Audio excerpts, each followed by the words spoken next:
का आज के सत्संग सत्र में स्वागत है। मंगलाचरण से प्रारंभ करेंगे। नमो भगवते तस्मै कृष्णाय अद्भुत कर्मणे रूप नाम विभेदेन जगत क्रीडति यो जतः पदनम काम रूपेण स्त्री भावाद भावितो हरिः मोहयन्मूल रूपेण अवतीर्ण चेत्यः एव सः यत्कृपालवमाश्रित्य तरन्ति भवसागरं पद्मावती मनोमोदं गच्छामः अहं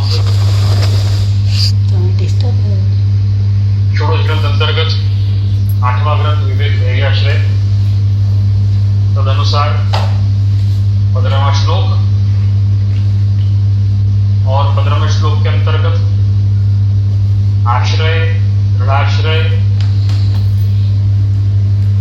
विशेष करके अविश्वास एवं विश्वास का स्वरूप, विश्वास जो हर वस्तु की नींव है, उसके स्वरूप का वर्णन महाप्रभु जी ने बड़े ही सुंदर ढंग से श्लोक में किया है। बहुत ही सुंदर आपने आज्ञा करी है। और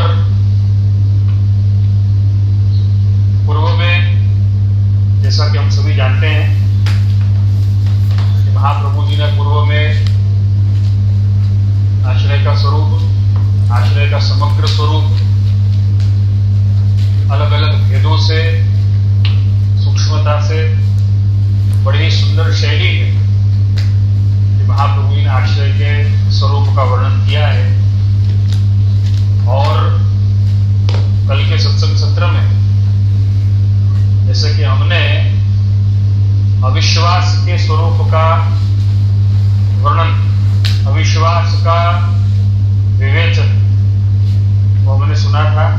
महाप्रभु जी ने आपने बड़ा ही सुंदर उसमें उदाहरण भी दिया है ब्रह्मास्त्र का, और तदनुसार ही विश्वास का स्वरूप इस हिसाब से महाप्रभु जी आप आज्ञा करते हैं वो हम समझेंगे। और 15वें श्लोक में महाप्रभु जी इस प्रकार से आज्ञा करते हैं, अविश्वासो न कर्तव्यः सर्वथा बाधकस्तु सः ब्रह्मास्त्र जातकौ भाव्यौ प्राप्तं सेवेत निर्ममः। अविश्वास कभी नहीं करना है। जो हमारे सेव्य हैं, जो हमारे सर्वेश्वर हैं, उनके प्रति कभी अविश्वास नहीं करना है। अविश्वास सबसे बड़ा बाधक बताया। कोई भी अवगुणों का मुकुटमणि अविश्वास को बताया है श्री महाप्रभु। दूसरे सारे अवगुण बाधक में से साधक किए जा सकते हैं, लेकिन अविश्वास एक ऐसी वस्तु है जिसका कोई उपाय नहीं। अविश्वास होने पर जीव का पतन ही होने वाला है। अब हम कभी ये विचार करते हैं कि हमें प्रभु पर अविश्वास आता क्यों कि प्रभु ऐसा करते हैं।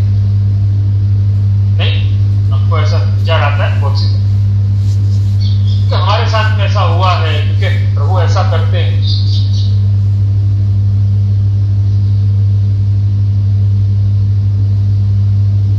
वहीं पर बड़ा ही सुंदर प्रकार अपने शास्त्र का है। पहले जब मदत्याग हेतु ग्रंथ चल रहा था अपने सत्संग सत्र में, तब मैंने इसका वर्णन भी किया था। आज अविश्वास के संदर्भ में भी हमें बहुत ही सही तरीके से इस वस्तु को समझने की आवश्यकता है कि शास्त्र धर्म जो है और भगवद लीला जो है वो श्रेय के लिए होती है, प्रेय के लिए नहीं। श्रेय और प्रेय, श्रेय माने जो अपना, जिसमें अपना हित हो, जो अपने लिए अच्छा हो।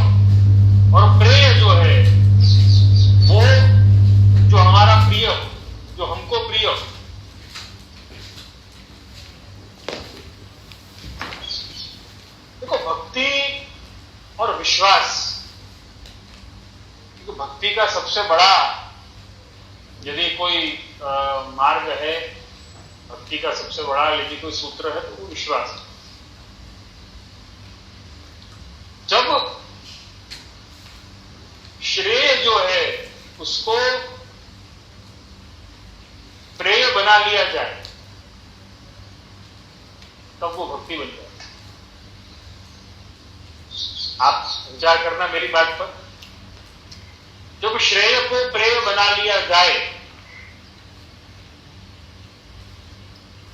जिसमें हित है, जिससे हित है, जिसका हित है,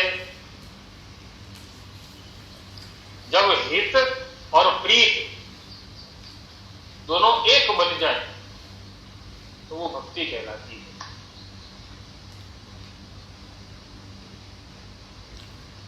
कैसे? देखो, प्रभु हमारा हित करना चाहते हैं, हमारा श्रेय करना चाहते हैं, हमारा कल्याण करना चाहते हैं, लेकिन जरूरी नहीं है कि जिस वस्तु में हमारा हित हो, हमारा श्रेय हो, वो हमेशा हमको प्रिय हो। जरूरी नहीं। भगवत लीला क्या हो, भगवत लीला कैसी हो, ये कौन जान सकता है? तो ये जरूरी नहीं है कि जिसमें हमारा हित है उसमें ही हमेशा हमें प्रीति भी हो, मतलब कोई हमें हमेशा अच्छा लगे। जरूरी नहीं। लेकिन जब देखो भक्ति इतनी अद्भुत सामर्थ्य रखती है कि वो श्रेय और प्रेय को दोनों एक कर देती है।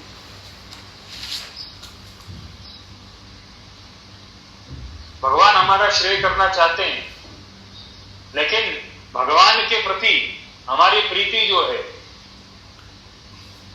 वो दृढ़ नहीं हो पाती। अविश्वास जैसा लगता रहता है कि भाई नहीं, अविश्वास है, देखो पता नहीं प्रभु क्या करें, पता नहीं प्रभु क्या करें, पता नहीं प्रभु क्या करें। और जहां पर श्रेय और प्रेय एक हो गए, जहां पर भक्ति हो गई,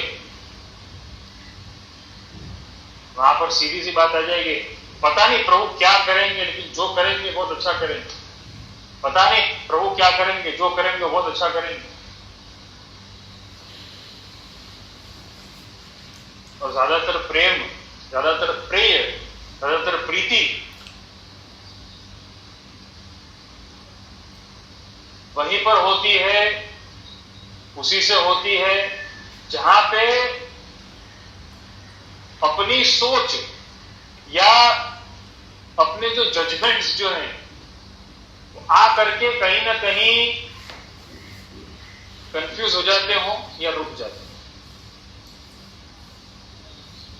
हम किसी व्यक्ति के बारे में, हम किसी वस्तु के बारे में जज नहीं कर पाएंगे, नहीं कर पाएंगे, नहीं कर पाएंगे, नहीं कर पाएंगे। बहुत टाइम हो गया, बहुत टाइम हो गया, बहुत टाइम हो गया।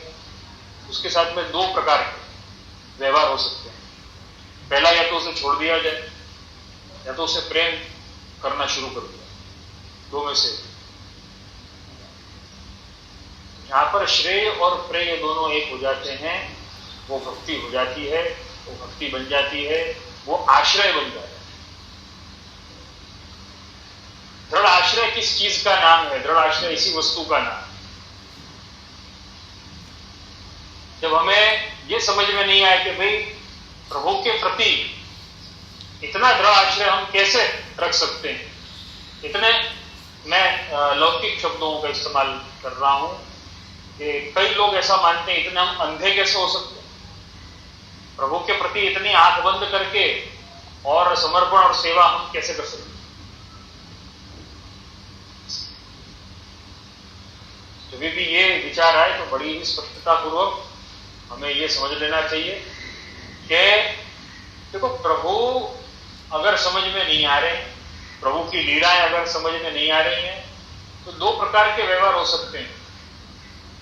या तो उन्हें छोड़ दिया जाए, या तो उनके अलावा सब कुछ छोड़ दिया जाए। दो में से एक कार्य किए जा सकते हैं। अब उनको छोड़ना हो तो पॉसिबल ही नहीं। हम स्वयं विचार करके देखें, पौराणिक कथाओं का विचार करिए, या आपने कई प्रसंग ऐसे सुने होंगे, सबका विचार करके देखिए, प्रभु को कौन छोड़ सका है? आप प्रभु से कैसा संबंध रखना, प्रभु से मित्रता रखनी, शत्रुता रखनी, भक्ति भाव रखना, वैर भाव रखना, ये यद्यपि अपनी चॉइस या अपने स्वभाव या भगवत इच्छा उस पर निर्भर कर सकता है, लेकिन प्रभु को छोड़ना तो संभव नहीं। जब उसे छोड़ना ही संभव ना हो और पकड़ के रखना ही पड़ता हो, तो प्रेम भाव से पकड़ के क्यों न रखो? अविश्वास के द्वारा उससे जुड़े रहना, देखो जुड़े तो रहना ही होगा, आपको जुड़े तो रहना ही पड़ेगा। जिसको विश्वास नहीं आ रहा है कोई बात नहीं, तो वो अविश्वास से जुड़ा हुआ है, लेकिन वो जुड़ा हुआ तो रहे। क्योंकि हम माने या ना माने, ये जीव जो है वो उस जगदीश का एक अविभाजित अंश है, अविभाजित भाग है, जो कभी विभाजित हो ही नहीं सकता।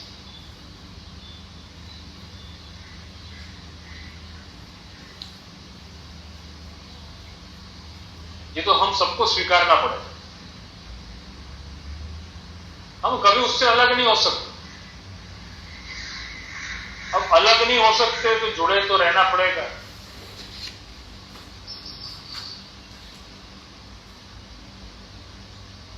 देखो, अलग नहीं होना और जुड़े रहना, ये भी वैसे दोनों अलग अलग बात है, लेकिन कई लोग अविश्वास से जुड़े हुए रहते हैं, अभाव से जुड़े हुए रहते हैं, अन्याश्रय से जुड़े हुए रहते हैं, लेकिन वो अविवेक है और नासमझ जो भी कोई होगा उसके लिए वो, लेकिन समझदार जो होगा वो ये समझ जाएगा। ये देखो, समझ में तो ऐसे भी नहीं आने वाला है। नासमझ होगा, वो नहीं समझेगा कि ये समझ में नहीं आने वाला है तो इसे स्वीकार करें, लेकिन समझदार जो होगा वो ये समझ जाएगा कि ये समझ में नहीं आने वाला है तो इसी का स्वीकार करें, वो ये समझ जाएगा। क्योंकि इसे छोड़ना तो पॉसिबल नहीं। जब सब कुछ इसी का है, इसी के द्वारा है, इसी के लिए, तो छोड़ना तो पॉसिबल है नहीं। तो अगर छोड़ना पॉसिबल नहीं है तो फिर क्यों ना इसे जोड़ लिया जाए, अपने साथ जोड़ लिया जाए, अपन को इसके साथ जोड़ दिया जाए, क्यों ना यही किया जाए।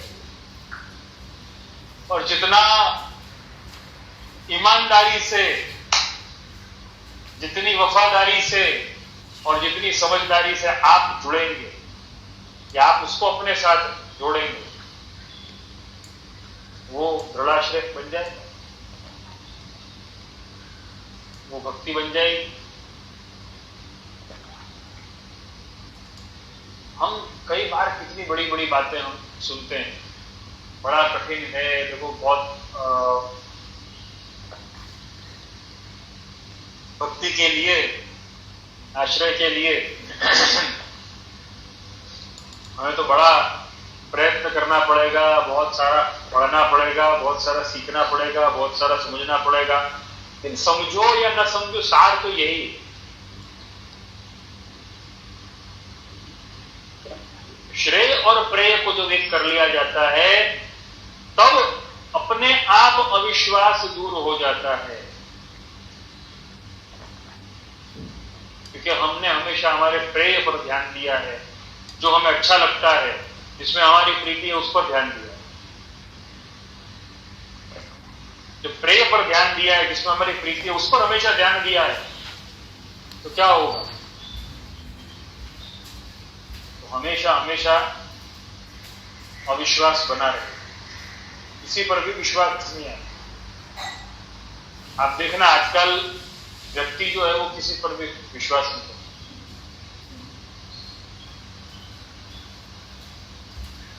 परिस्थितियां कुछ भी हो, लेकिन हमें किसी पर विश्वास नहीं करना है, हमें सिर्फ प्रभु पर विश्वास करना। अविश्वास को दूर करने का सबसे बड़ा साधन क्या है? श्रेय और प्रेय को एक कर लिया जाए, एक बना लिया जाए, जिसमें हमारा श्रेय है उसी में हमारा प्रेय भी हो, वही हमें रुचिकर लगे, वही हमें पसंद हो। अविश्वास के लिए जगह नहीं बची। सबसे बड़ा सूत्र है अविश्वास को दूर करना। अगर हमें ऐसा लगता है कि भगवान के अलावा भी कोई हमारा श्रेय कर सकता है, कोई हमारा हित कर सकता है, कोई हमारा कल्याण कर सकता है, आप उस व्यक्ति का नाम लिखिए अपनी डायरी में, अपने पर जो भी पेपर हो उसमें नाम लिखिए, सामने भगवान का नाम। भगवान का नाम लिखने के बाद में ये विचार करिए कि सबसे ज्यादा श्रेय किसने किया हमारा, और सही ढंग से इस बात का विचार करके देखिए, तो समझ में आएगा कि श्रेय मात्र और मात्र भगवान कर सकते हैं, दूसरा कोई कर नहीं सकता। और जब ये स्पष्ट हो जाएगा तब और कुछ समझाने की कोई आवश्यकता ही नहीं कि अविश्वास मत करो, करो क्या नहीं करो। अपने आप ही विवेक धैर्य आश्रय सब अपने आप आ जाएगा, क्योंकि आश्रय रखना पड़ेगा। श्रेय और प्रेय को एक किया तो आश्रय दृढ़ हो गया, भक्ति दृढ़ हो गई, भाव दृढ़ हो गया। तब फिर उसी के रक्षण के लिए विवेक और धैर्य तो रखना ही रखना है। श्रेय के रक्षण के लिए विवेक और धैर्य तो रखना ही रखना है। देखो, प्रेय के रक्षण के लिए जब विवेक और धैर्य रखा जाता है तो अवगुणों का संचार होता है, अहम का संचार होता है, ममत्व का संचार होता है। लेकिन जब श्रेय के लिए विवेक और धैर्य रखे जाते हैं तो दीनता का संचार होता है, भक्ति का संचार होता है, अलौकिक भगवत भाव का संचार होता है। बहुत बड़ा फर्क, बहुत बड़ा फर्क। ये हमें खास ध्यान में रखना चाहिए कि हमें हमारे श्रेय और प्रेय को एक करना है, हमें अलग अलग नहीं रहने देना। हम अगर श्रेय और प्रेय को एक कर देंगे, अविश्वास अपने आप चला जाएगा, दृढ़ आश्रय अपने आप भगवत कृपा से प्राप्त होगा। अविश्वास के लिए श्री महाप्रभु जी ने ब्रह्मास्त्र का उदाहरण दिया था, टीकाकार श्री नृसिंहलाल जी ने भी विस्तार पूर्वक उसकी विवेचना करी।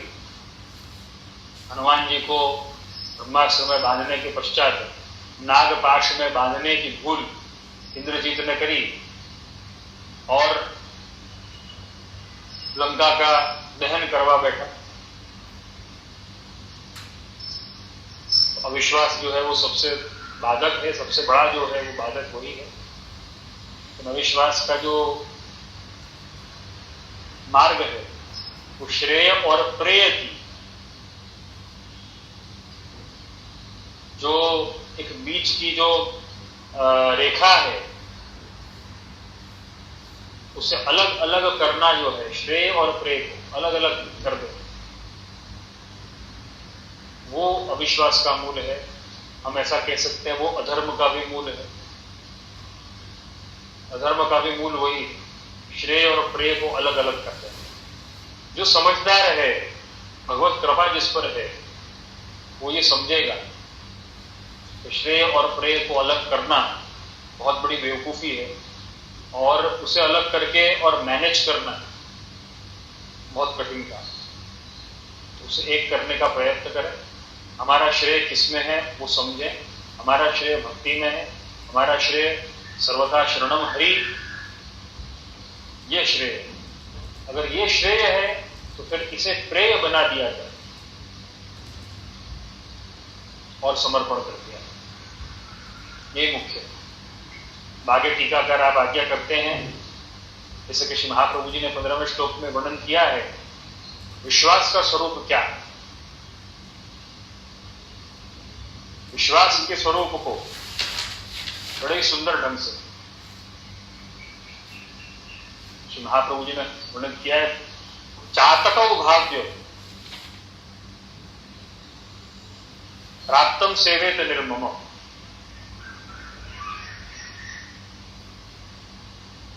विश्वास में टीकाकार आज्ञा करते हैं, विश्वास में चातक पक्षी की भावना करनी। इतने स्वाति जल के विश्वास पे चातक पक्षी रहत है, तासु मेघ वर्षत है और चातक पक्षी जल को पान करत है। कैसे शरणागति में विश्वास करे तो भगवान सब सिद्ध करेंगे। ऐसे विश्वास करके शरण में स्थिति राखे, तामे प्रयत्न बिना भगवत इच्छासु जो प्राप्त होए तामे ममता रहित होए के प्रभु सेवा करे, परंतु विशेष प्राप्ति के लिए यत्न करे नहीं। विश्वास के लिए बड़ा ही सुंदर उदाहरण श्री महाप्रभु जी यहां पर देते हैं 15वें श्लोक में चातक पक्षी का। चातक पक्षी बड़ा ही प्रचलित अपने यहाँ पे भक्ति मार्ग में चातक का उदाहरण बारंबार दिया जाता है कि उसकी भक्ति जो है या दृढ़ाश्रय जो है वो कैसे रखना चाहिए, तो क्या चातक पक्षी की तरह रखना चाहिए। चातक पक्षी स्वाति बिंदु का पान करता है, कोई भी जल नहीं पीता है। स्वाति नक्षत्र में जल की बूंद जब आती है, बरसात जब आती है, मेघ वर्षा करते हैं, उस समय चातक जल का पान करता है। अन्य किसी जल बिंदु का पान चातक नहीं करता। चातक का उदाहरण जो है वो अपने यहां पर श्री महाप्रभु जी ने दिया है, इसलिए बारंबार चातक पक्षी का उदाहरण अपने यहाँ पे दिया जाता है कि विश्वास हो तो चातक जैसो। कहीं पर एक बहुत बढ़िया प्रसंग एक सुना था।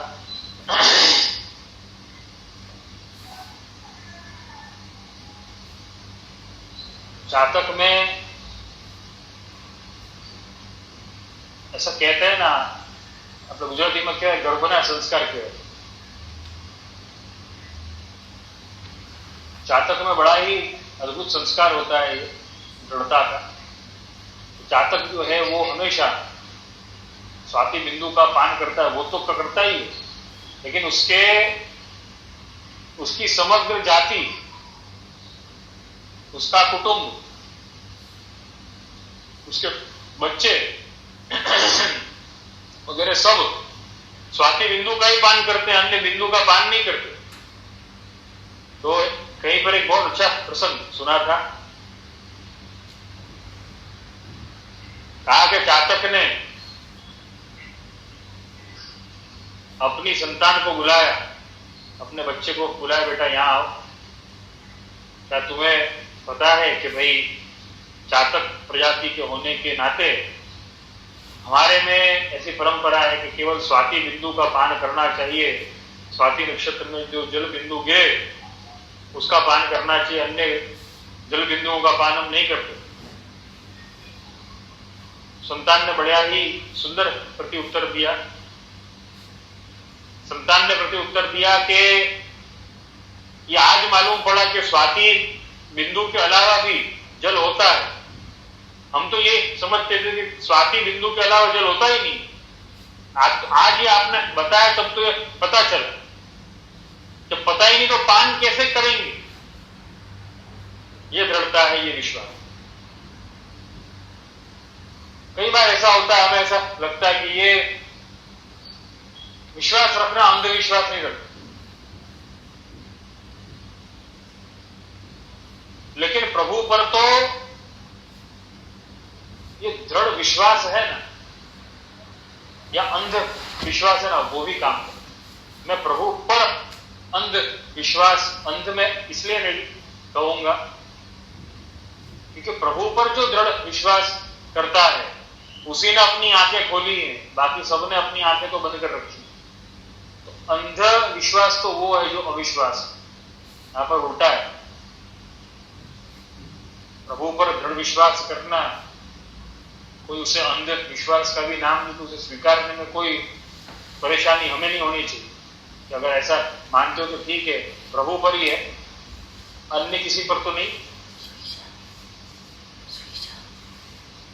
जब हम अंधविश्वास कई बार हमारे लौकिक में कर लेते हैं, धोखा खाते हैं, तो भी नहीं सुधरते हैं, तो प्रभु पर क्यों ना किए।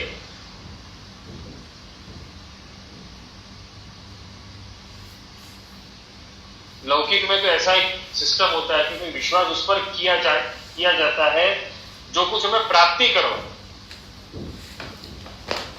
जो कुछ हमें प्राप्ति करो। तो प्राप्ति करवाए वो, उसके लिए विश्वास की क्या आवश्यकता है?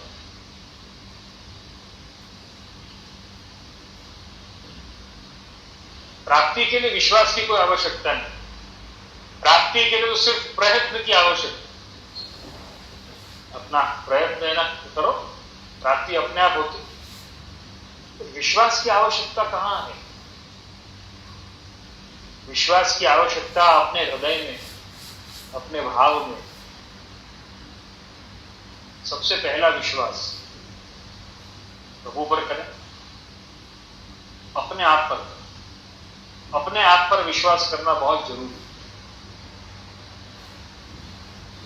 जातक को यही विश्वास है कि वो अगर स्वाति बिंदु का पान नहीं करेगा तो दूसरा जल उसे चाहिए ही नहीं, ये विश्वास है उसने ऐसे अपनी तरह अपन नहीं कभी ट्राई करने के, लाओ ना देखें से क्या होता है, दूसरा जल पिए तो उसे होता क्या है, उसे ऐसा कभी विचार नहीं आता कि ट्राई किया जाए। लेकिन हमें ऐसा विचार आता है, चलो ना कोशिश करते हैं, चलो ना ट्राई करते हैं। ऐसी ट्राई करने का विचार जातक को नहीं आता, क्योंकि उसका हेतु जो है वो प्राप्ति नहीं है, जल की प्राप्ति उसका हेतु नहीं है। अगर जल की प्राप्ति उसका हेतु होता तो वो अलग अलग प्रयत्न करता।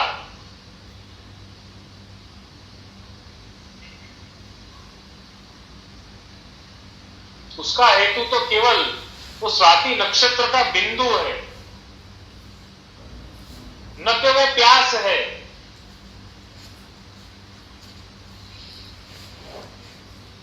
जल की प्यास नहीं है,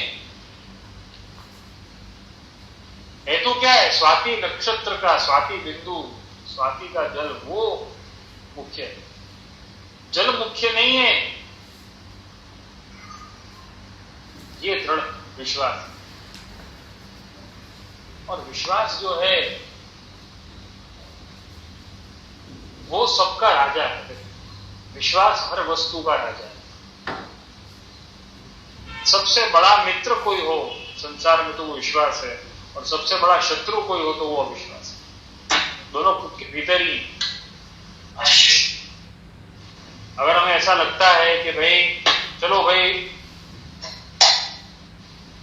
अपने क्षुद्र स्वार्थों के लिए कभी किसी पर अविश्वास कर लिया, या कभी किसी को हम पर अगर अविश्वास हो गया, हमारे कोई कुछ क्षुद्र स्वार्थों के लिए, कई बार ऐसा होता है हम स्वार्थी बन जाते हैं। विश्वास होगा, हमको क्या करना है, छोड़ो ना, हमको क्या लेना देना। क्षुद्र स्वार्थों के लिए कई बार हम विश्वास खो देते। कई बार ऐसा होता है कि सुना होगा, हमने कहानियों में सुना होगा कि राजा से विश्वासघात किया और खुद राजा बन करके बैठ गए। कहते हैं तख्ता पलट करना। वो राजा से विश्वासघात किया, खुद राजा बन के बैठ गया हो तो ठीक है, लेकिन वहां पे शासन करना मुख्य नहीं था। देखो महत्व की बात यह, हम किसी का विश्वास तोड़ते क्यों हैं? क्योंकि हम शासन करना चाहते हैं, हम सत्ता पाना चाहते हैं। लेकिन असली जो सत्ता है या असली राजा जो है वो कौन है? असली राजा वो है, असली सत्ता उसके पास में है जिसके ऊपर सबका विश्वास है। वो असली राजा, असली सत्ता उसके पास है। श्री महाप्रभु जी ने तो विश्वास के लिए अद्भुत चातक का उदाहरण दिया, लेकिन महाप्रभु जी के पश्चात, महाप्रभु जी के समय काल के पश्चात हम सबने सुना होगा, महाप्रभु जी ने तो उदाहरण चातक का दिया। मैं यहाँ पे उदाहरण चेतक का दूं। चेतक घोड़ा आपने सुना होगा, महाराणा प्रताप का घोड़ा चेतक। आप विचार करो कितना विश्वास पात्र। चेतक के सहारे जो है महाराणा प्रताप ने कई जंग जीती, कई जंग जीती। आप विचार करो,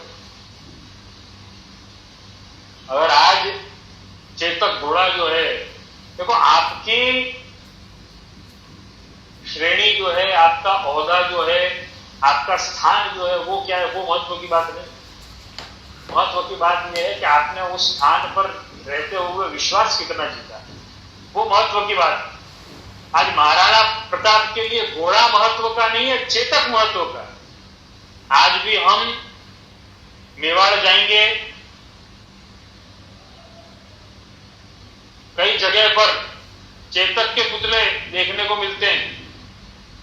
चेतक की वीर गाथा गाई जाती है इतिहास में आज भी। क्यों गाई जाती है? देखो, चातक अद्भुत उदाहरण, ऐसे ही चेतक भी अद्भुत उदाहरण है कि नहीं?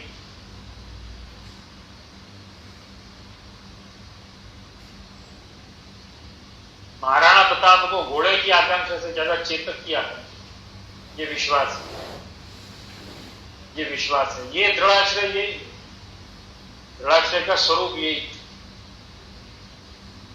सिर्फ घोड़ा आवश्यकता नहीं है, लेकिन चेतक आवश्यकता है।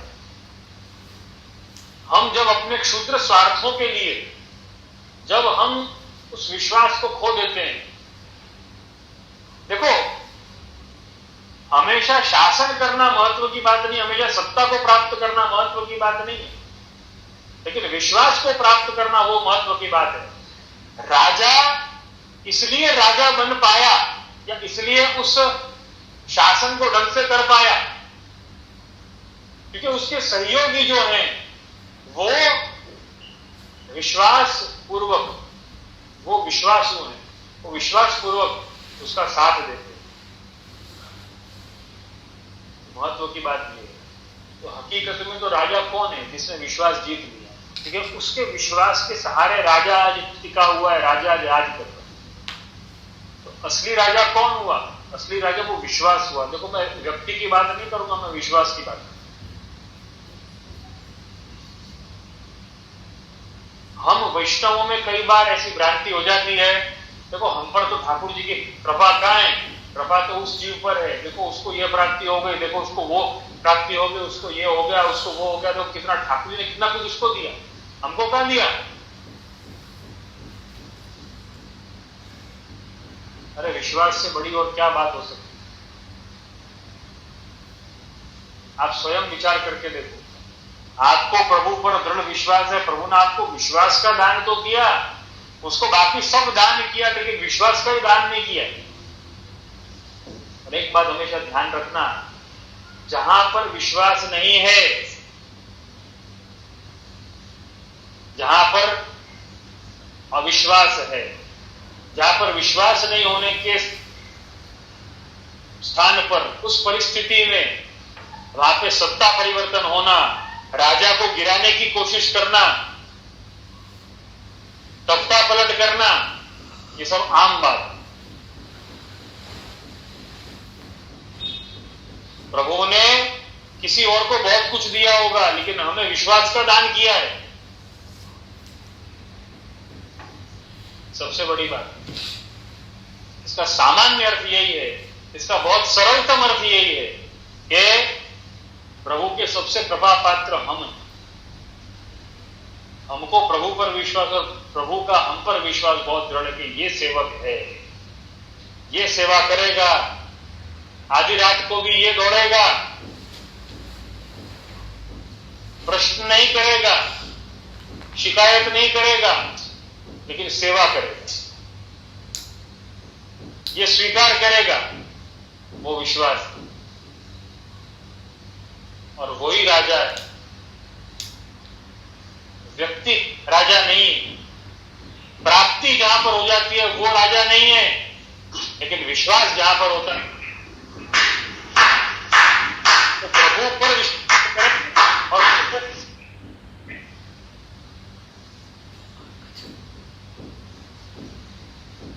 यदि प्राप्ति कम हो रही है तो भी चिंता न करें, प्राप्ति कम हो रही कोई बात नहीं, अरे विश्वास है, प्रभु का हम पर विश्वास है, हमारा प्रभु पर विश्वास है। महाप्रभु जी ने दिया हुआ चातक का उदाहरण याद करें और मैंने दिया हुआ चेतक का उदाहरण याद रखें। बड़ी बड़ी जंग जीती महाराणा प्रताप ने चेतक के कारण। आज चेतक को भी एक योद्धा से कम सम्मान नहीं दिया जाता। घोड़ा होते हुए भी इतना विश्वास योद्धा से कम नहीं था। हम सबको इस बात को स्वीकारना पड़े, योद्धा से कम नहीं।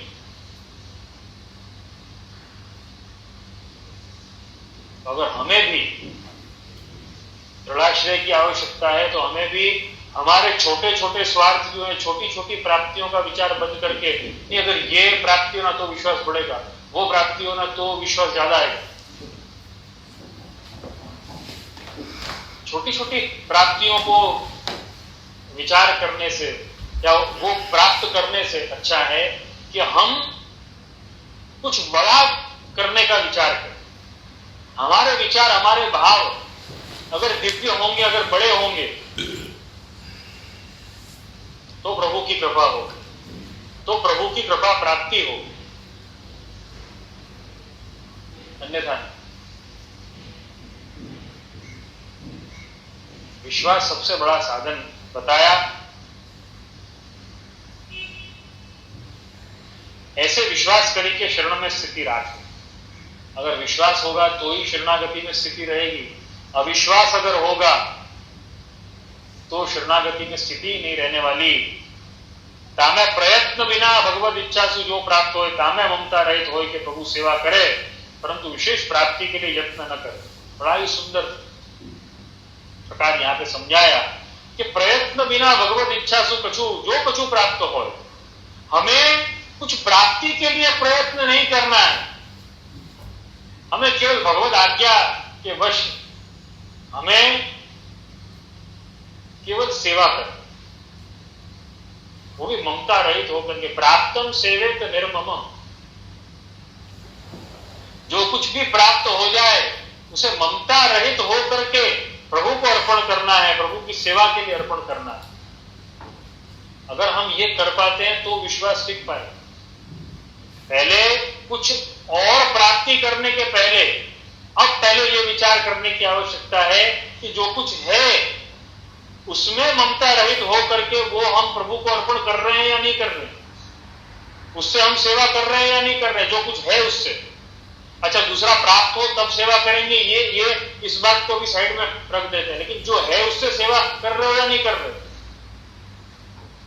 भाव है उसे अंगीकार करवाया कि नहीं, देह है उसे अंगीकार करवाया कि नहीं, समय है उसे अंगीकार करवाया कि नहीं, समर्पण है तो विनियोग करवाया कि नहीं।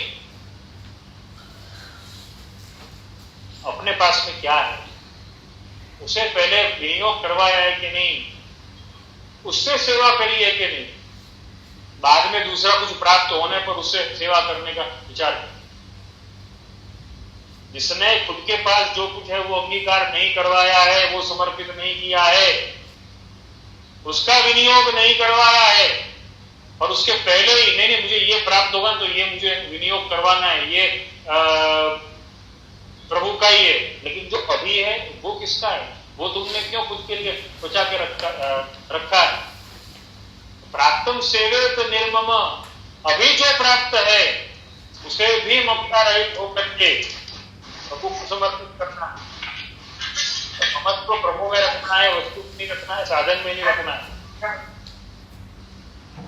प्राप्तम सेवेत निर्मम,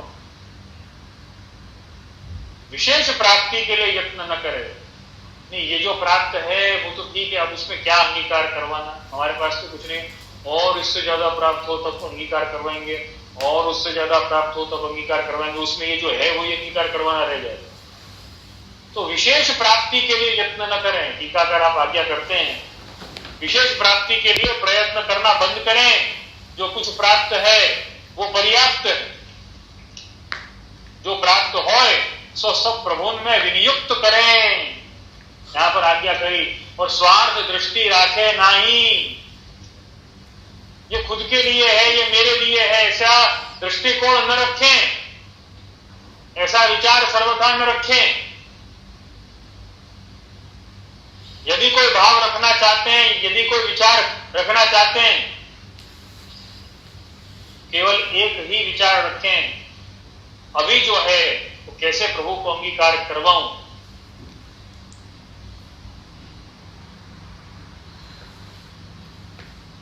अरे प्रभु ने दिया, प्रभु के लिए ही है, अब मैं अपना ममत्व रख के और प्रभु से ही दूर हो रहा हूं, मैं मेरा अहित कर रहा हूं, क्षुद्र स्वार्थों के लिए प्रभु से दूर हो रहा हूं, जबकि प्रभु से दूर होना वो संभव ही नहीं है, वो पॉसिबल ही नहीं है। समझो मैं आज दूर हो गया, कई जन्मों के बाद, कई जन्मांतर में प्रभु के निकट ही तो जाना पड़ेगा ना, प्रभु के समीप ही तो रहना पड़ेगा। तो आज क्यों नहीं, अभी से क्यों ना ऐसा भाव रखा जाए, क्यों ना ऐसी भक्ति करी जाए, क्यों ना महाप्रभु जी की आज्ञा का पालन किया जाए। नहीं कल करेंगे, कल क्यों करें, आज क्यों नहीं करें? आज पॉसिबल नहीं है, आज समय नहीं, जितना नहीं है उसको छोड़ दो, जितना है उससे तो करो, जितना पॉसिबल है उतनी वाणी, भगवत वाणी के लिए उसका इस्तेमाल करो। वाणी से सेवा करो, मन से सेवा करो, मन से भावना करो, मन से सेवा करो, और देह से सेवा करो, जितना पॉसिबल है उतना।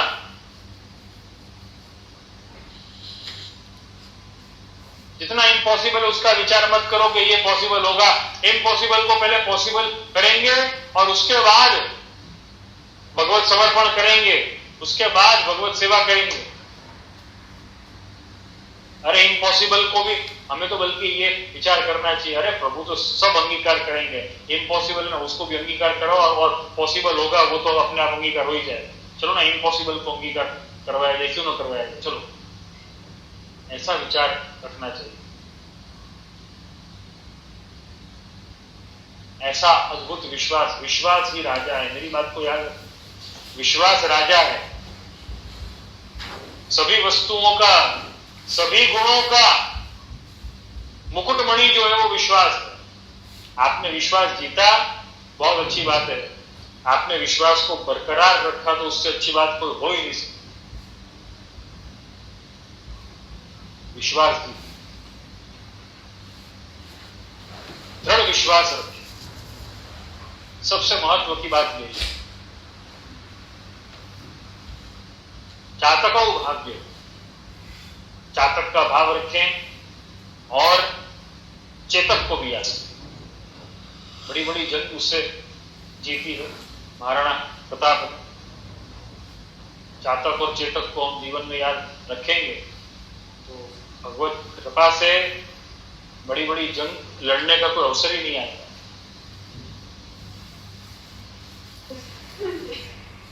प्रभु ऐसी कृपा करेगी कि सब कुछ आसान हो जाएगा, ये विश्वास ही आसान करेगा।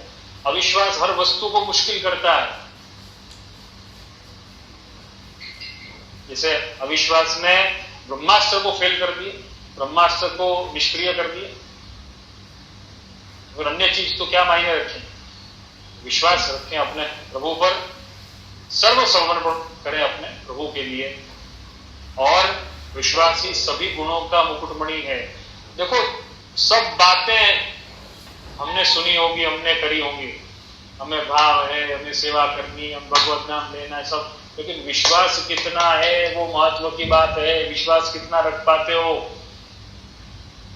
चातक की तरह रख पाते हो या नहीं रख पाते हो? चेतक की तरह दौड़ पाते हो या नहीं पाते हो अपने महाराणा के लिए?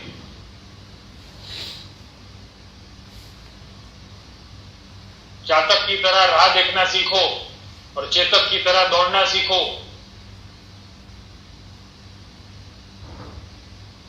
विश्वास अपने आप आ जाएगा, अविश्वास अपने आप समाप्त हो जाएगा। सर्वथा बाधकस्तु स, अविश्वास सर्वथा बाधक है, उससे बड़ा बाधक कुछ नहीं है। और सबसे बड़ा साधक वो विश्वास है।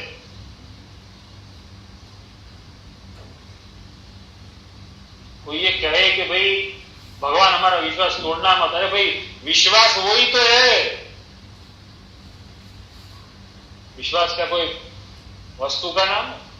वस्तु का नाम नहीं है, विश्वास स्वयं भगवान का ही नाम। अरे जहां वो है वही तो विश्वास है, उसी के लिए विश्वास है, उसी का विश्वास है। वो खुद ही विश्वास का स्वरूप ही वो है। विश्वास का मूर्ति मंत्र स्वरूप जो है वो भगवान स्वयं। एतेषु अंश कला पुंसः, एतेषु च अंश कला पुंसः, कृष्णस्तु भगवान स्वयं।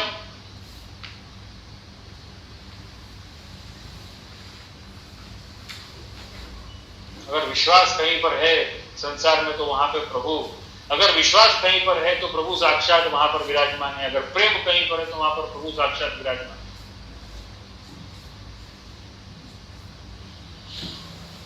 दयाराम भाई ने भी इसीलिए तो गाया है ना, निश्चय ना मेल मा वसे मारो वाल। निश्चय, विश्वास, आप निश्चय रखो और निश्चिंत रहो। आप विश्वास रखो, विविधता, विलक्षणता, विचित्रता, इन सब पर विश्वास रखो। विश्वास ही सबसे बड़ा साधन है। और ब्रह्म संबंध जब भी हमारा होता है तो हम बस, हमें यही तो हमारे पूज्य गुरुदेव तुलसी दल हाथ में दे करके वही विश्वास की तो बात करते हैं। और क्या बात करते हैं? Don't just believe him completely, but trust him completely. वही विश्वास, उसी विश्वास के पथ पर चलना, वही पुष्टि पथ पर चलना है, वही भक्ति के मार्ग पर चलना है। 15वें श्लोक का यहाँ विराम होता है और आज हम वापस से हमारे प्रश्नों की सूची की तरफ जाएंगे। एफसीसी सत्संग व्हाट्सएप ग्रुप में आप अपने प्रश्नों की सूची देख सकते हैं।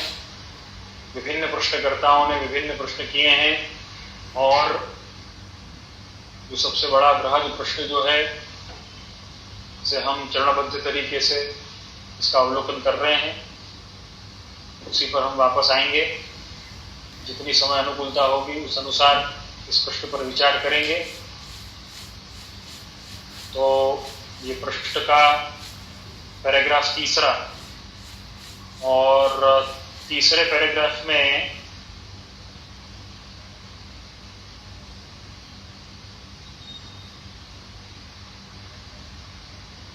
पंद्रहवीं लाइन, तीसरे पैराग्राफ में 49वां प्रश्न है। 49वां प्रश्न 49th प्रश्न है। परेश भाई धोड़किया कांदीवली चारकोप में जो निवास करते हैं उन्होंने यह प्रश्न किया है। बड़ा ही बृहद प्रश्न है, ग्रहण की शुद्धि के संदर्भ में है, भाव के संदर्भ में है। तो ये बृहद प्रश्न जो है उस पर हम विचार करेंगे। तीसरे पैराग्राफ की, ये 49वें प्रश्न के तीसरे पैराग्राफ की 15वीं लाइन आप पढ़ना चाहें आप पढ़ सकते हैं। तो कल यहाँ तक अपन ने समझा था, परेश भाई ने मेन पावर की बात करी, मैन पावर की बात नहीं करी, मैं ऐसा मानता हूँ। तो मैन पावर के बारे में जो उन्होंने कल कहा था, मैंने इस प्रश्न को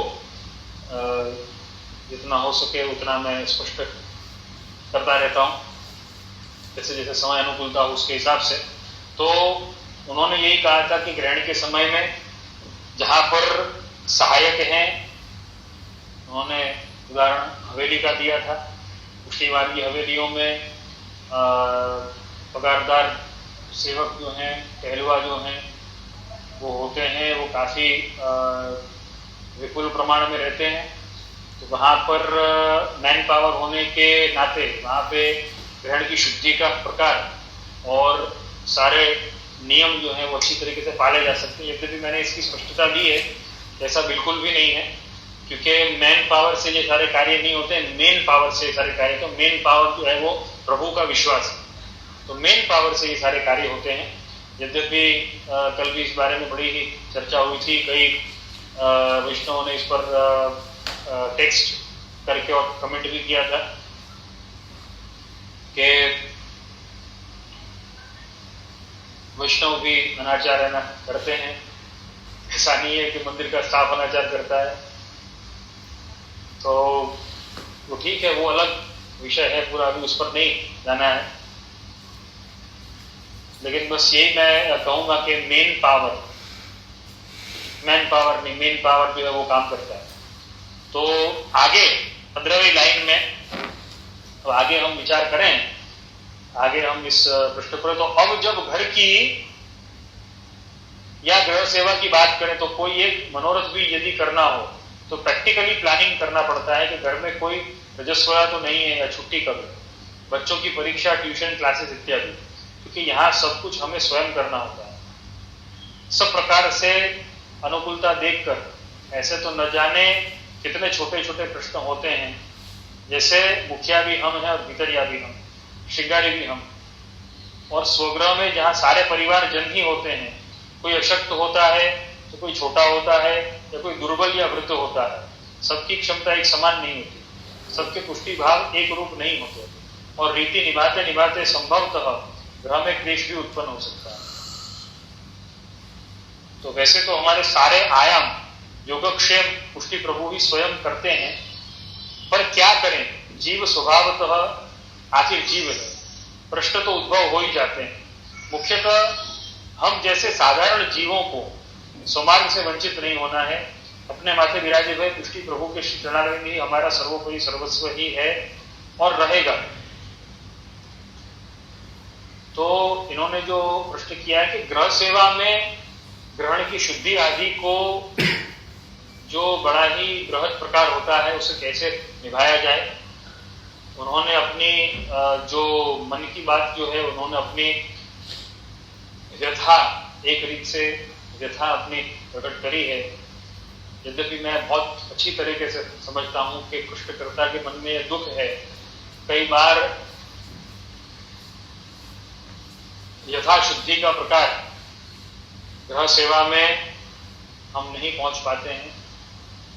तो मैं कुछ टिप्स उसके लिए देना चाहूंगा, जैसे कि आपने अपनी व्यथा जो है यहाँ पर प्रकट करी है कि मुखिया भी हम हैं, भीतरिया भी हम हैं, श्रृंगारी भी हम हैं, तो कोई छोटी सी सेवा का प्रकार भी अगर बढ़ाते हैं या कोई छोटा सा मनोरथ भी घर में करना होता है तो बहुत प्लानिंग करनी पड़ती है, और उसमें भी घर वालों के सबके भाव विभिन्न विभिन्न प्रकार से अलग अलग देखने को मिलते हैं, और उसमें सबका एक होकर के कोई मनोरथ करना भी इतना मुश्किल हो जाता है। तो ग्रहण की शुद्धि के लिए तो कहाँ से सहयोग मिलेगा, उसमें भी सब प्रकार छोटे बालक हों तो उनके ट्यूशन वगैरह क्लासेस वगैरह सब उन्होंने जो अपनी व्यथा जो है वो प्रकट करी है, उन्होंने अपना विचार जो है वो प्रकट किया है कि मैं इसके लिए कुछ टिप्स देना चाहूंगा। पहली टिप तो मेरी ये है कि अपने घर पर भगवत चर्चा प्रारंभ करें। मुझे ऐसा लगता है कि प्रश्नकर्ता तो निश्चित ही तौर पर, क्योंकि बड़े उत्साही हैं और अच्छे जानकार भी हैं, तो वो तो निश्चित तौर पे करते ही होंगे, लेकिन मैं उससे भी आगे की बात कहूंगा कि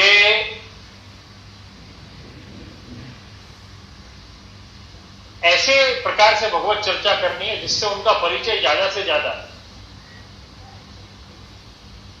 प्रभु की लीलाओं से और खुद से हो। एक जीव का धर्म में अहोभाव कब प्रकट हो सकता है, एक जीव का धर्म में अहोभाव कब प्रकट हो सकता है, जब उसका परिचय खुद से हो। भगवान को जानने से पहले वो खुद को जाने।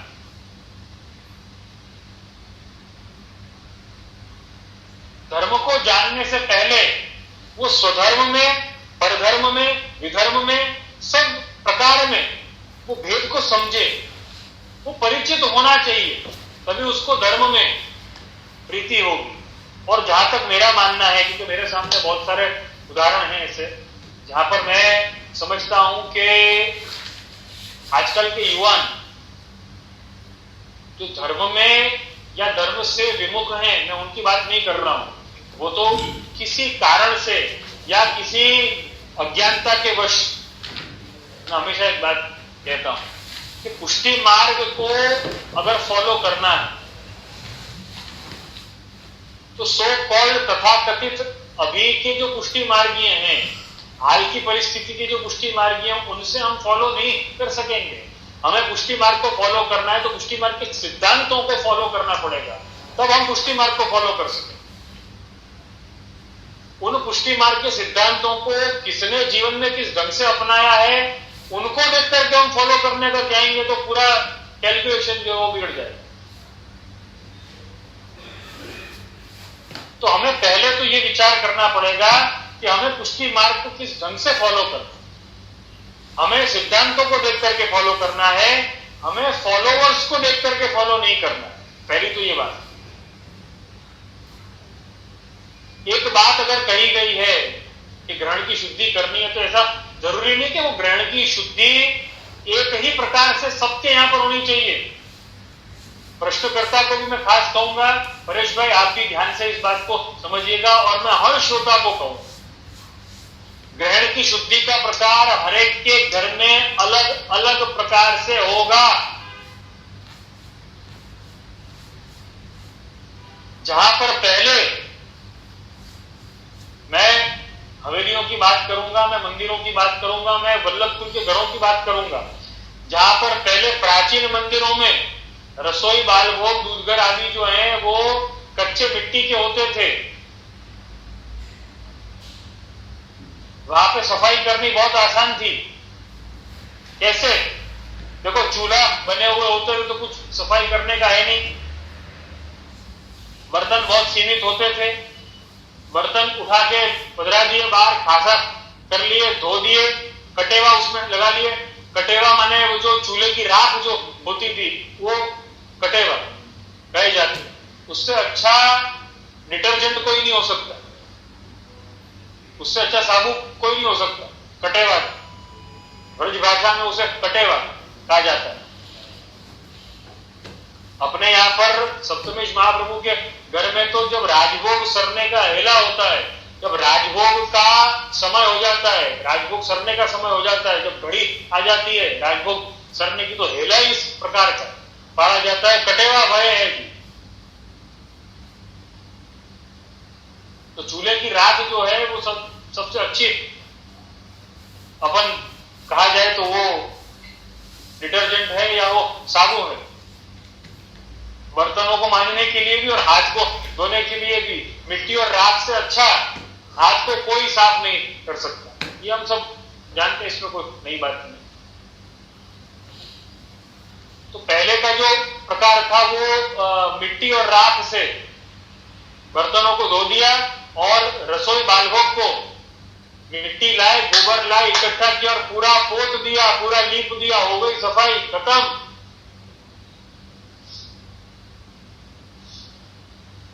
चिकनाई है, कचरा है, थोड़ा बहुत साफ किया, बुहार दिया, मिट्टी और गोबर से लीप दिया, होगा। और ग्रहण के पश्चात तो सेवा प्रारंभ में ना करनी हो तब तक तो रसोई बालभोग पोत करके और गीला हो वो भी सूख जाए और सब फर्स्ट का सब हो गया, काम खत्म, इजी था। अब वो कॉम्प्लिकेटेड कैसे हुआ आप विचार करो। देखो पहली बात, भंडार छुआता नहीं, तो भंडार तो छूने का कोई काम नहीं था उसमें, जितनी जरूरत होती उतना ही लाते थे, उतना ही उपयोग है ना करते थे, बात खत्म हो गई, ज्यादा कुछ करने का था नहीं। लेकिन अब देखो सबसे बड़ी बात क्या है, अब रेडी भोजन, रेडी टू ईट भोजन वो ज्यादा स्टोर किया जाता है। पहले कच्चा भंडार जो है वो स्टोर किया जाता था, लेकिन अब रेडी टू ईट भोजन, एनी टाइम भोजन, ये सारी जो हमारी स्वास्थ्य संबंधी परेशानी है वो क्यों हो रही? रेडी टू ईट भोजन का स्टॉक जो है वो घर में रखा हुआ है।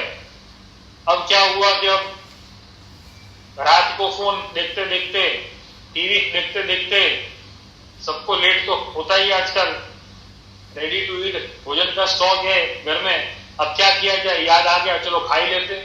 अब घर में बैठे हैं, लॉकडाउन की परिस्थिति है, क्या करें, चलो खा ही लेते हैं। तो खाने के इतने ज्यादा आदी हो चुके हैं। देखो मैं यही बात आपको समझाना चाहता हूं, ये सब कहने का तात्पर्य मेरा ये है, हमें सिस्टम उस ढंग से रखना पड़ेगा कि सफाई कॉम्प्लिकेटेड ना हो। हमने जगह जगह जगह जगह सब जगह पर सखड़ी के हाथ छुए हैं। देखो सिस्टम ही ऐसा होता है। आज हम अगर बात करें तो अगर हमें, बहुत छोटी सी बात मैं बताऊंगा, आज इस परिस्थिति में, आज सोशल डिस्टेंसिंग के बारे में बहुत जोर शोर से चर्चा हो रही है, लेकिन अगर सोशल डिस्टेंसिंग का पालन अगर हम लोगों ने किया है, यद्यपि उसे इतने सालों तक, कई वर्षों तक उसे कोसा गया, गलत कहा गया, लेकिन आज सोशल डिस्टेंसिंग को मान्यता दी गई है या नहीं दी गई। तो सोशल डिस्टेंसिंग ऐसा नहीं कि जब भी कोई इतनी भयंकर आपदा है तब है ना करी जाए, ऐसा नहीं है। अब आपदा कब आने वाली है कब नहीं आने वाली हमको क्या मालूम? तो पहले से ही सोशल डिस्टेंसिंग का एक सिस्टम ही रखा जाता था कि भाई बिना काम के सभी से सोशल डिस्टेंसिंग ही रखनी है। तो ये सिस्टम की बात है। तो मैं यही कुछ टिप्स जो मुझे देनी है, मुझे यही देनी है कि आप अपने यहाँ का सिस्टम जो है वो उस अनुसार आप रखेंगे। सखड़ी के हाथ हर एक वस्तु में लगाने का जो सिस्टम है उसको बंद किया जाए। दूसरा, आप किसी भी अच्छे चिकित्सक से आप पूछ करके देखिए, किसी भी अच्छे योग गुरु से पूछ करके देखिए। मैं अपनी बात नहीं करूंगा कि मैंने जो कहा वो सही है, आप किसी भी अच्छे जानकार से आप पूछ करके देखिए, नेचुरोपैथी के डॉक्टर से, आयुर्वेद के डॉक्टर से, किसी अच्छे न्यूट्रिशनिस्ट से जो जानकार हैं, किसी खास करके योग गुरु से, क्योंकि प्राणायाम और योग हकीकत में आज विश्व गुरु बना है, हम सब जानते हैं इस बात। आप उनसे पूछ करके देखिए, आप उनसे चर्चा करके देखिए, आपको समझ में आएगा बार बार खाना जो है वो कितनी बड़ी तकलीफ देने वाला है। शायद कुछ भी खाते हो लेकिन बार बार खाना बहुत तकलीफ देने वाला। अभी अच्छा लग रहा है, पेट खाली से भूख लागी आपने भूख एक तो बोला,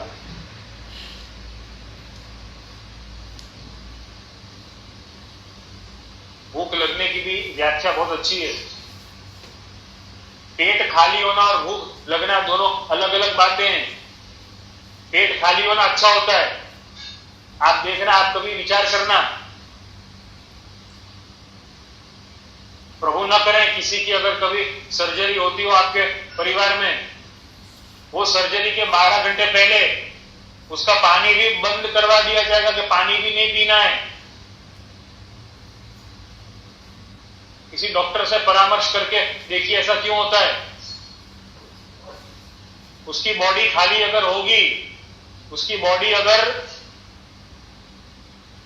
भरी हुई नहीं होगी, उस परिस्थिति में उसका हीलिंग पावर बहुत बढ़ जाता है।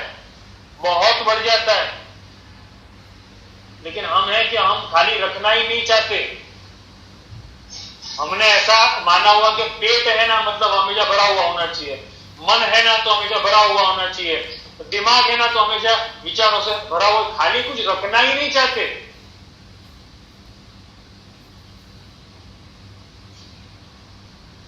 वो चातक और चेतक जो है वो इसीलिए कामयाबी की तो खाली रखते हैं और समय आने पर ही वो उससे भरते हैं, जरूरत से ही भरते हैं, पूरे दिन भर भर भर भर भर भर भर भर नहीं करते।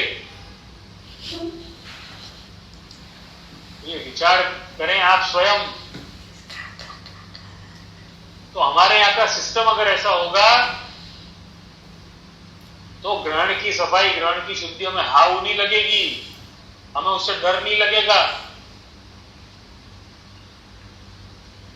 क्योंकि बार बार खाना है, क्योंकि बहुत ज्यादा खाने का प्रकार, भौतिकवाद का प्रकार बहुत ज्यादा बढ़ गया है। देखो सबसे बड़ी, ये जो प्रश्नकर्ता परेश भाई ने जो परेशानी की बात की, सबसे बड़ी परेशानी ग्रहण की सफाई की रसोई की है। तो रसोई का ही सिस्टम हमें अगर व्यवस्थित रखें, सबसे बड़ी परेशानी रसोई की सफाई की ग्रहण में तो है, सूतक में भी वही है, पिंडरू में भी वही है, अपरस में भी वही है। और मेरी बात मानो, किसी अच्छे जानकार से पूछ करके देखो, जीवन में भी वही है। रसोई हमारा जीता जागता एक स्वास्थ्य केंद्र रहा है वर्षों से, अब उसे अस्वस्थता का केंद्र बना दिया गया है। इतनी ज्यादा वहां पे वर्जिश करी, इतनी ज्यादा एक्सरसाइज करी, ये बनाना वो बनाना, वो खाना, ये लाना वो लाना, तो शरीर बिगड़ने वाला है और ग्रहण भी हाव लगने वाला है। सूतक उससे भी बड़ा हाव लगने वाला है, क्योंकि ग्रहण तो 1 दिन का होता है, सूतक तो 15 दिन का होता है, और बड़ा हाव है, वो भी हाव लगेगा। घर में सिस्टम ही ऐसा, जीवन में ही सिस्टम ऐसा रखना पड़ेगा। आपने जैसे कि यहाँ पे वर्णन किया है कि सभी का सहयोग हमें नहीं मिल पाता, क्योंकि सभी को ये परिचय नहीं है। सबको ऐसा लगता है कि सबसे अच्छी बात यह है कि स्वादिष्ट खानपान किया जाए, बहुत अच्छी बात है। तो रसोई के क्रम बढ़ गए, हम रसोई के क्रम से ऊंचे नहीं आते हैं। प्रभु के लिए 2 बार स्नान का जल गर्म करना होगा ना, हम विचार करेंगे। प्रभु के लिए 2 बार मंगल भोग और शयन भोग का दूध गर्म करना होगा, हम विचार करेंगे। लेकिन आप विचार करके देखो, 2 बार चाय और 2 बार कॉफी बनाने में विचार आएगा कि नहीं? ये संभव नहीं है। नहीं, पहले ये संभव। शू लेसो, कोई हमारे घर में शू लेसो, चाय कॉफी है कि नहीं? है कि नहीं? आप स्वयं विचार करके देखें, हमने हमारा सिस्टम कितना करप्ट किया हुआ। जब सिस्टम इतना करप्ट हो जाएगा तो सिस्टमैटिक लाइफस्टाइल कैसे हो? लाइफ का सिस्टम ही इतना करप्टेड हो चुका है, तो लाइफ सिस्टमैटिक नहीं होने वाली। अगर मेरी बात पर विश्वास ना हो तो चातक और चेतक पर तो विश्वास कर ही सकते हो। किसी नेचुरोपैथी अच्छे डॉक्टर से आप परामर्श ले सकते हो।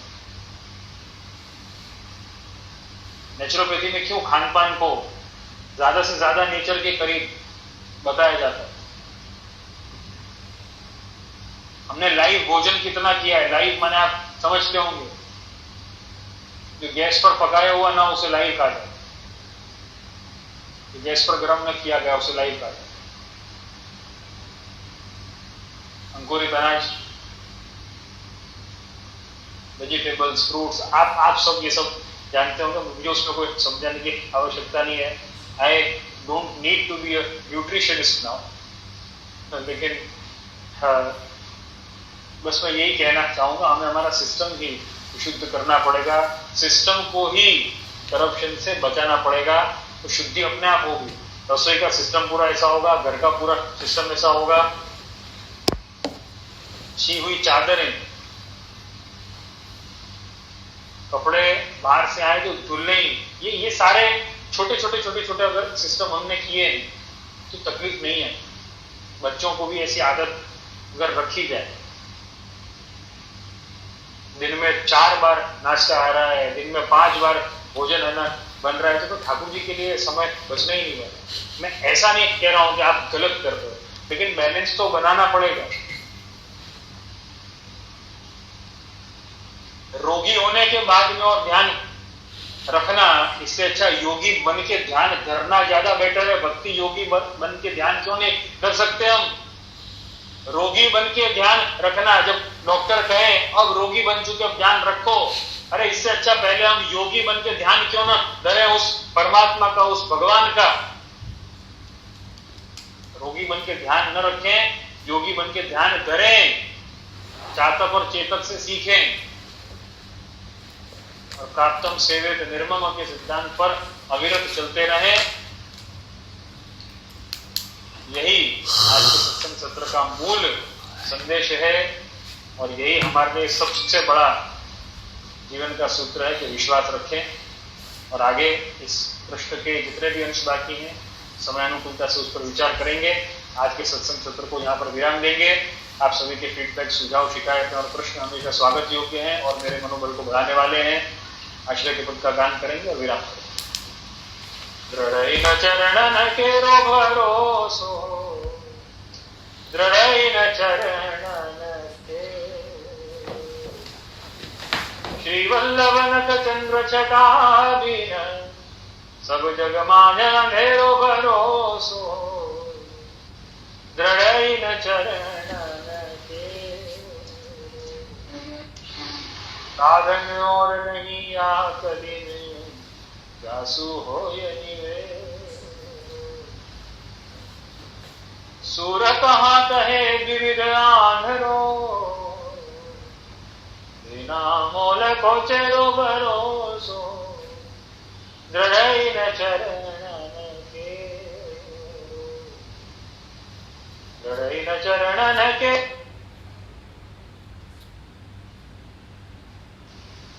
दृढ़ चरणन के।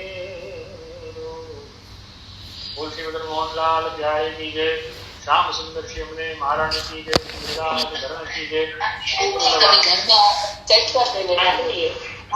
આવે તો છે હા ફિનિશ થઈ જશે લાસ્ટ अपने अपने सर्वे सर्वे संतु निरामय।